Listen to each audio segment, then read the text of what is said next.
Olá, já estamos de volta com o programa Arena do Futuro para o segundo bloco do tema Ecumenismo. Mas antes de continuar, eu quero lembrá-lo que nós temos esse DVD, A Última Esperança, que é um curso bíblico, gravado em 5 países, que tem sido uma bênção para tantas pessoas na América do Sul. Nós queremos enviar para você, totalmente de graça, é só você mandar para cá o seu pedido através do telefone ou através do e-mail, ok?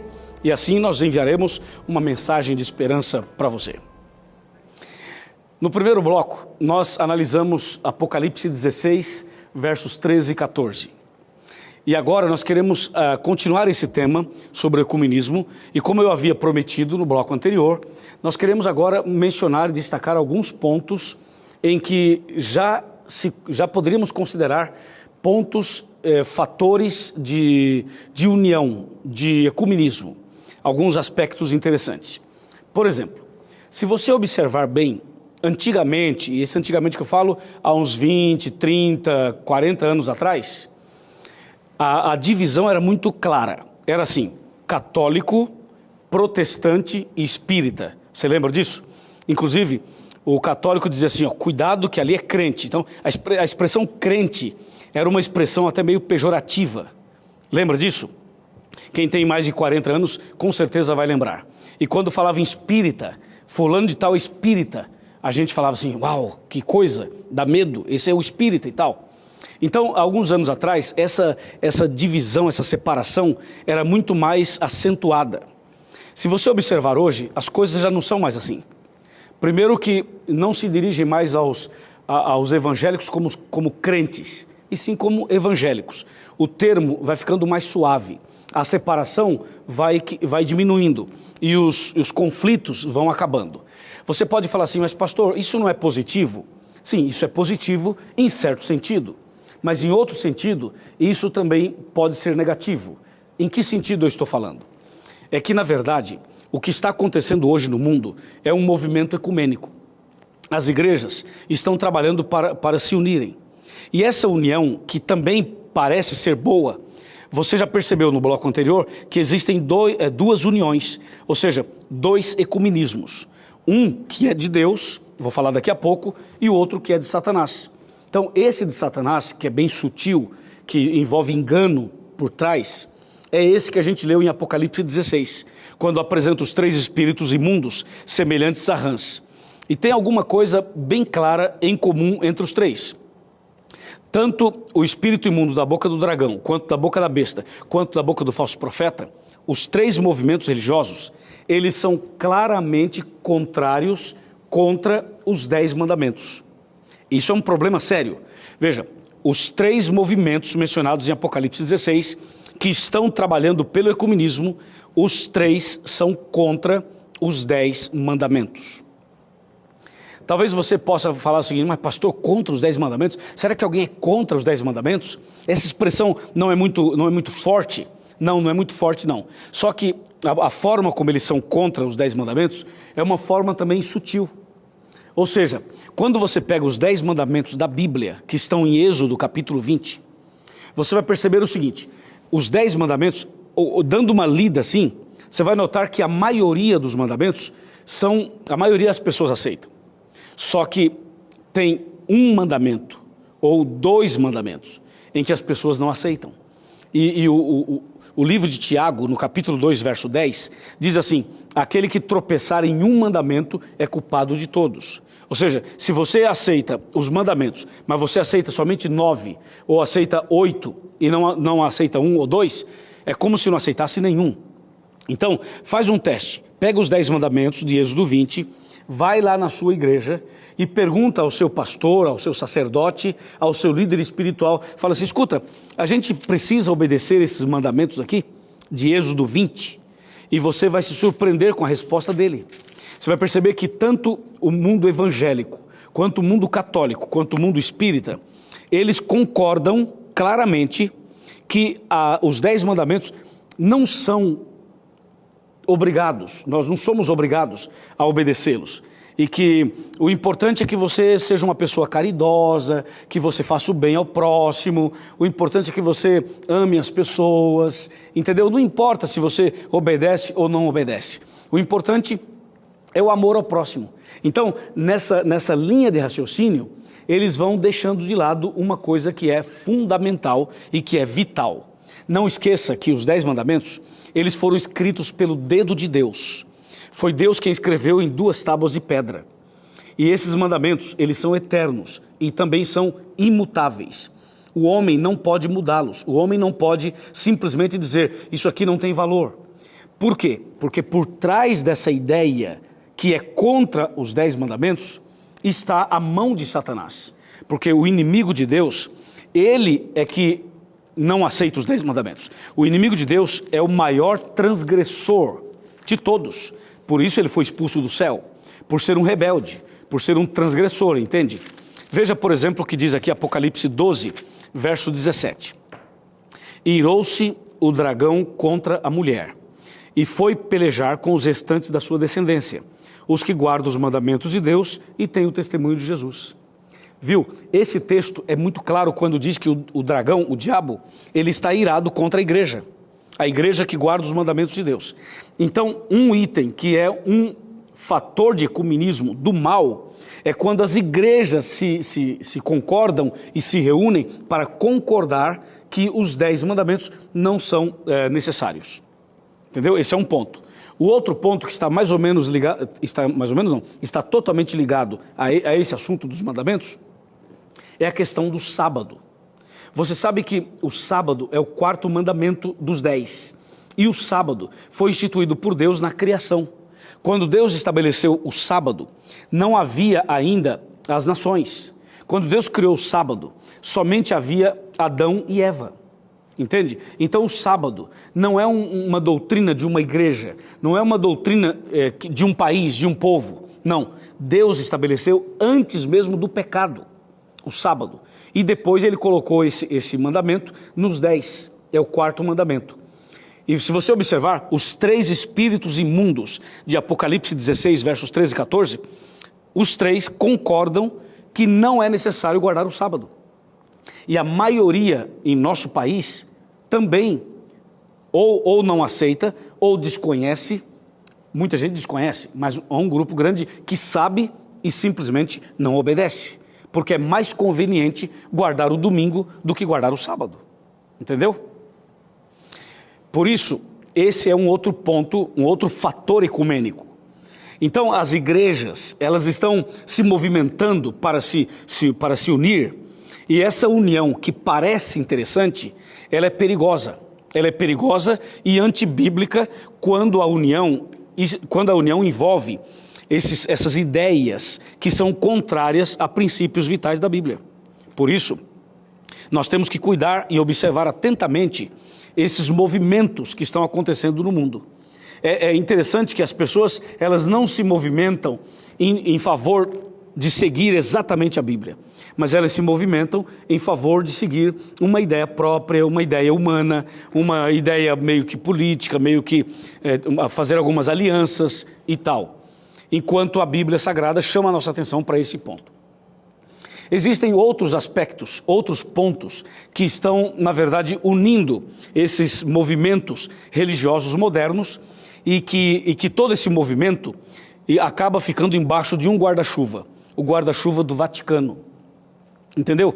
É o guarda-chuva do Vaticano que quer agregar as pessoas.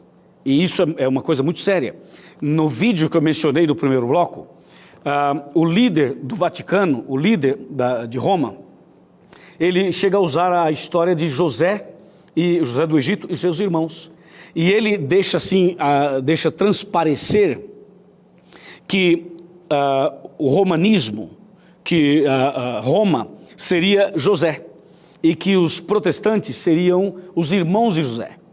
E ele chega a dizer nesse vídeo que os irmãos de José tinham dinheiro, mas não podiam comprar.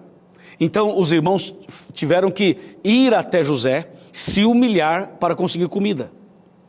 Isso me faz lembrar o que está em Apocalipse 13, quando diz assim que aquele que não tiver a marca da besta não vai poder comprar e nem vender.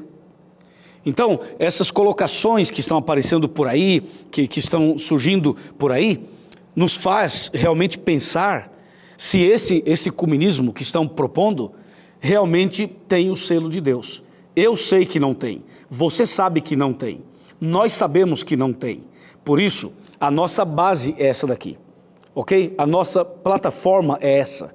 A nossa fé está baseada na Bíblia, não no homem, não nos líderes, não na igreja, mas na palavra de Deus. Eu acho que está claro para você, não está? Agora, por outro lado, é importante que você saiba que o Espírito Santo não está parado. É importante que você saiba que Deus não está parado.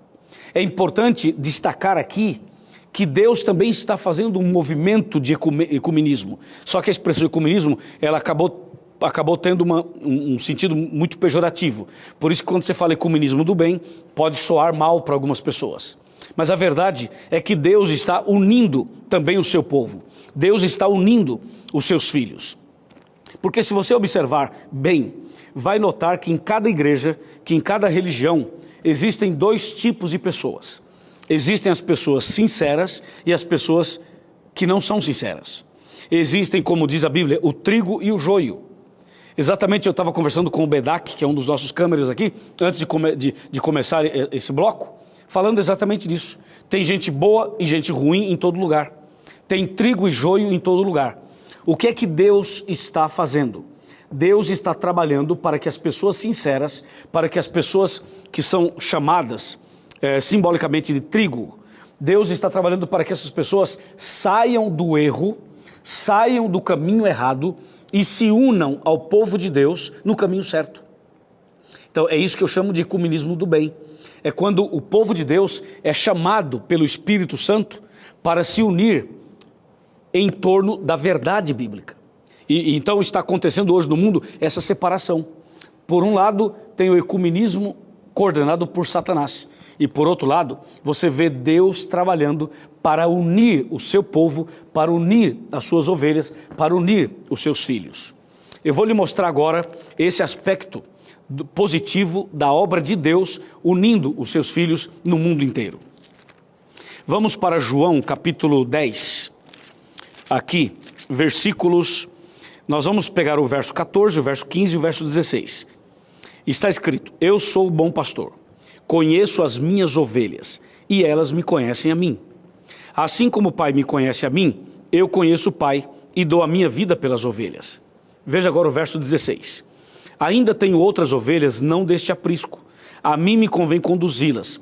Elas ouvirão a minha voz, então haverá um rebanho e um pastor. Está muito claro, não está? Então você percebe nesse texto que Deus tem ovelhas em outros lugares, ovelhas em outros apriscos. E o que é que Deus está fazendo? Deus está fazendo o seguinte: a mim me convém conduzi-las. Então o próprio Deus está trabalhando para buscar as suas ovelhas. O próprio Deus está trabalhando para buscar os seus filhos que estão em lugares diferentes. Por isso o texto bíblico diz que um dia haverá um rebanho e um pastor. Isso é o ecumenismo de Deus, essa é a união de Deus, que é contrária, diferente, totalmente diferente daquele que a gente leu lá em Apocalipse 16. Entende? Então, diante dessa revelação, dessa verdade, você e eu precisamos tomar alguns cuidados especiais. E um desses cuidados especiais é o seguinte: ok, será que a minha igreja, será que o meu pastor, o meu sacerdote, o meu líder espiritual, será que o lugar onde eu congrego, será que eles estão seguindo exatamente a Bíblia? Ou será que estão seguindo ideias humanas? Será que o que os meus líderes estão pregando e ensinando, será que isso está realmente de acordo com a Bíblia? Então esse é um ponto muito sério. Veja, ultimamente eu tenho percebido que muitos membros de igrejas em geral, eles vão muito mais pelo que o pastor fala do que pelo que a Bíblia fala. Você já percebeu isso? Por exemplo, vou dar um exemplo para você. Eu estou com a Bíblia aqui, certo? Se eu colocar a Bíblia aqui na minha mesa, pronto, já não tenho mais Bíblia nas mãos. Se eu começar aqui a falar coisas e profetizar e falar coisas da sua vida e revelar e não sei o quê, eu sei que tem uma multidão de gente que vai crer no que eu vou falar sem a Bíblia. Veja, a palavra de Deus está fechada, mas eu aqui começo a falar, a profetizar, Deus está me revelando isso, está me revelando aquilo, olha aqui minha irmã, olha aqui meu irmão, e tal, e tal, e tal. Então veja, as pessoas hoje, elas estão indo mais para este lado. Elas ouvem mais a voz do pastor, a voz do seu líder espiritual, do que da Bíblia. Isso é impressionante. E aí você precisa tomar cuidado, porque se as pessoas não estão usando a Bíblia para ensinar a você o caminho certo, você deveria acender a luzinha vermelha. E você deveria tomar cuidado. E para ser bem sincero, você não pode continuar num movimento onde não se ensina a Bíblia.